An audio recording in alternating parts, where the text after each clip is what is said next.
মেরিল প্রথম আলোতে শাকিব খান পেয়েছেন সেরা অভিনেতার পুরস্কার তার তুফান সিনেমার জন্য।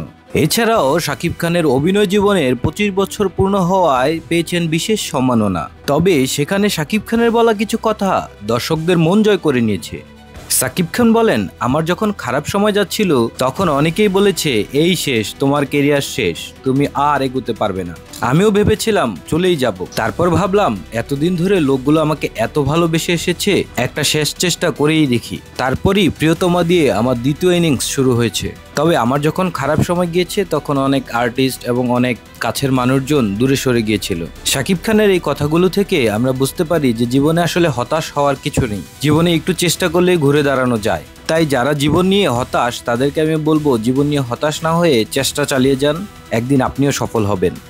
আর যারা শাকিব খানের ভক্ত, শাকিব খানকে ভালোবাসেন, তারা অবশ্যই কমেন্ট করে যাবেন আর আমার চ্যানেলটিকে সাবস্ক্রাইব করে দেবেন।